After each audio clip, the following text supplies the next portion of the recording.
دا د دوی د شفا بودا دی. کله چې د دوی پیرویان راځي دوی د هغه په ګیډه کې دلته ګوته ږدي او خپل مراد غواړي.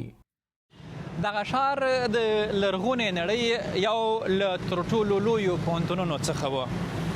شاوخوا 2000 کاله وړاندې دلته یو دومره لوی پوهنتون و چې لکه په اوس وخت کې چې د برېټانیا آکسفورډ پوهنتون دی، او همهغه وخت به له سلګونو نه بلکې له زرګونو کیلومتره لرې خلک همدې پوهنتون ته د زده کړو لپاره راتله. ټکسلا د لرغوني ګندهارا تمدن له تر ټولو مهمو ښارونو څخه یو یوه داسې کلتوري څلورلاره وه چې هنر، زده کړه او سوداګري پکې وده او پرمختګ کاوه. سلک روډ یا د ورېښمو لارې ته د دې ښار د نږدېوالي له امله له بېلابېلو سیمو څخه سوداګر، پوهان او مسافر د همدې تاریخي ښار له لارې تېرېدل. ټکسلا د پاکستان پلازمینې اسلام آباد ته نږدې موقعیت لري او د سویلي اسیا له تر ټولو مهمو لرغونو تاریخي سیمو څخه ګڼل کیږي. دغه ښار شاوخوا 2000 کاله مخکې د علم، کلتور او بودایي زده کړو یو مهم مرکز و. په همهغه دوره کې چې د لویدیځ ښارونه آتن او روم هم د تمدن د ودې مهم مرکزونه و.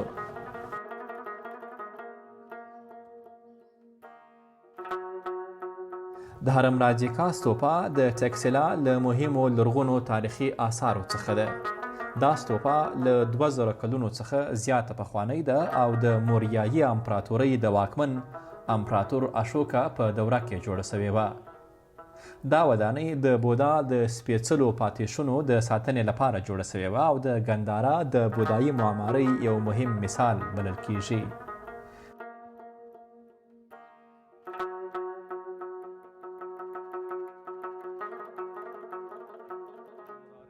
دغه کس جابر محمود نومیږي او دی د هرم راجیکا ستوپا ساتونکی دی.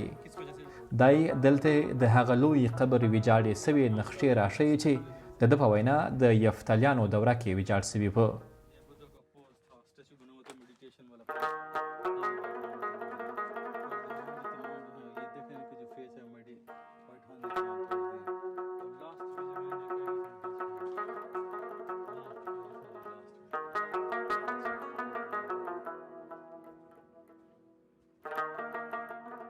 دلته زیارت کوونکي تر دې لویې ستوپې شاوخوا 15 او 3 چکره لګوي لکه موږ مسلمانان چې د خانه کعبې طواف کوو.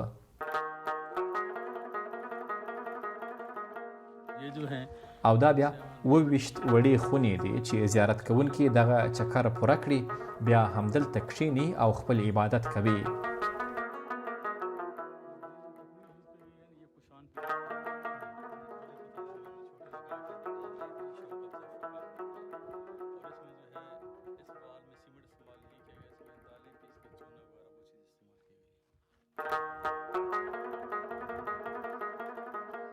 د ګوتم بود پښې چې له چونې څخه جوړې سوي دي او د بودایي پیرویانو لپاره د درناوي یو مهم سمبول ګڼل کیږي. ټکسلا نه یوازې د علم او کلتور مهم مرکز و بلکې د ګندهارا د هنر او سنګ تراشۍ یو ستر مرکز هم بلل کېده. د دې سیمې هنرمندانو له ډبرو څخه د بودا ښکلې مجسمې، ستوپې او مذهبي نقشونه جوړول چې د ګندهارا د لرغوني هنر روښانه بیلګې ګڼل کیږي. په ټکسلا کې نن هم دغه د سنګ تراشۍ کار لا هم کیږي. بیل بیل توکي، ډیزاینونه، نقشې جوړیږي. د خپل سنګ تراش سره به خبرې وکړو، د سره به خبرې وکړو چې دا ته ګوره په لاس باندې مې هېڅ نشته او عینکی یا چشمے ہمیں وشے نہ لری. نو دس سر خبریں کہو کاکا 1-2 منٹ آپ سے بات کر سکتے ہیں اگر اجازت ہو پلیز. یہ میں مائک لگا لوں گا آپ کو یہاں پہ. تو اچھا پہلے تو آپ لومړی خو که خپل نوم راته واخلئ. نوم دې څه دی؟ اعجاز خان. اعجاز خان صاحب له کله راهیسې دا کار کوئ؟ کب سے ہیں آپ؟ دی وایي لږ تر لږه 40 کاله کیږي. 40 سال हो गए. آیا ستاسو په کورنۍ کې تر تا مخکې هم چا دا کار کاوه؟ هو، زما پلار همدا کار کاوه.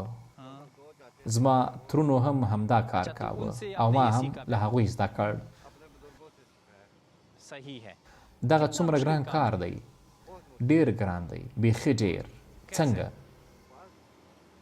دا خو لومړی دا څټک همدلته زموږ په ګوتو لګیږي.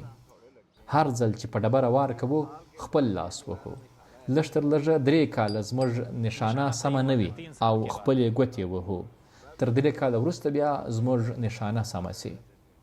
3 کاله مو همدغه ګوتې په هر ځای کې زخمي کړې دي. وینې به ترې تلې خو موږ به بیا هم کار کاوه. 3 کاله وروسته بیا سم سو.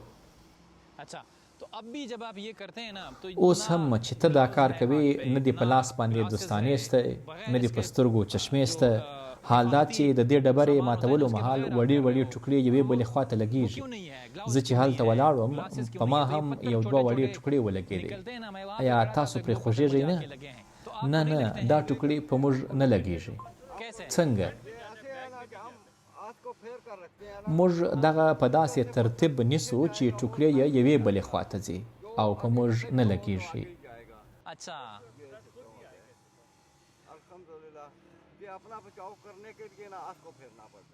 ښه، نو دا ټول کمال د دې په تاولو کې دی.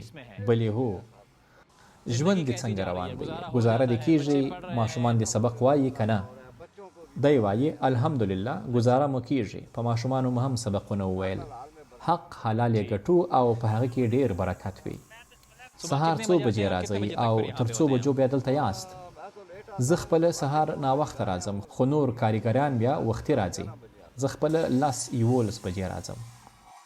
نو دلته په ګرمۍ او یخنۍ دواړو کې داسې کار کوئ؟ دلته خو ګرمي هم ډیره وي.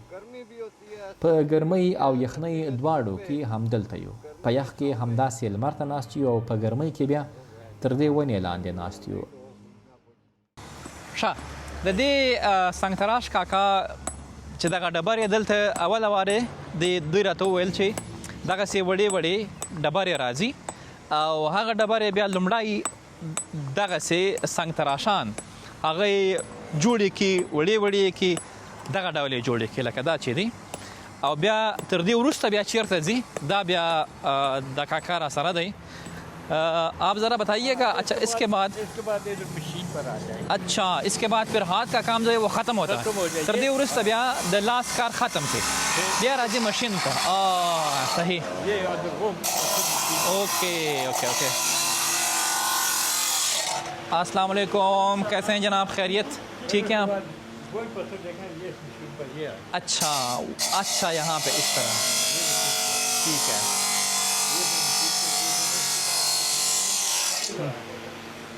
अच्छा, फिर इस तरह बन जाते हैं.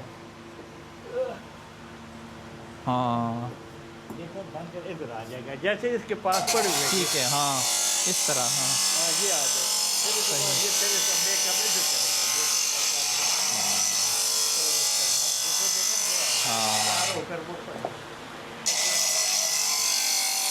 अच्छा, ये तरीका. د جی ټي سړک په غاړه باندې په ټکسلا ښار کې روان وم او دغه یو کاکا مې ولید، له رنګه راته پښتون ښکاره سو او چې خبرې مې ورسره وکړې وایي او پښتون یم. نو ما دته وویل مال خبرې در سره کوم. وایي بالکل صحیح ده. نو اول خو به کاکا دا مایک درته درلګوم بیا به ما ته خبرې سره وکړو. ښه، اول دې خپل زه به دلته درته کښېنم. اول دې خپل نوم راته واخله. نوم دې څه دی؟ ښایسته خان. له څه وخت راځې دا کاروبار کوې او څه خرڅوې؟ ټول حال راکړه یو وارې. څو کلونه کېږي؟ دی وایي له 2009 څخه همدا کاروبار کوم. دغه ګړۍ او ګوتې خرڅوم. له 2009 دا ګړۍ خو له کومې خوا راځي؟ له چاینا راځي؟ له چین څخه هم راځي، له لاهوره هم راځي، له بیل بیل سیمو راځي. ته له کومه ځایه راوړې؟ دلته یې بیوپاریان خپله راوړي، له هغوی یې اخلم. دلته درته راوړي؟ ته له هغو واخلې بیا یې ته خرڅوې؟ هو دوی له بیل بیل سیمو راوړي، دلته یې په موږ خرڅوي او موږ یې بیا همداسې خرڅوو. صحیح ده. او دا ګوتې په دې کې دا له کومې خوا راځي او په دې کې چې خاص کر دا غمیان لګېږي دا ځینې ډېر قیمتي دی وایي په دې کې اوس د افغانستان د پنجشیر ولایت د باجوړ حقیق او داسې نور غمیان او قیمتي ډبرې شته. دلته په دې ښار کې ډېر دغسې دوکانونه شته چې پکې د همدې هنر له برکته بیل بیل توکي جوړ شوي او د خرڅلاو لپاره ښوول شوي وي.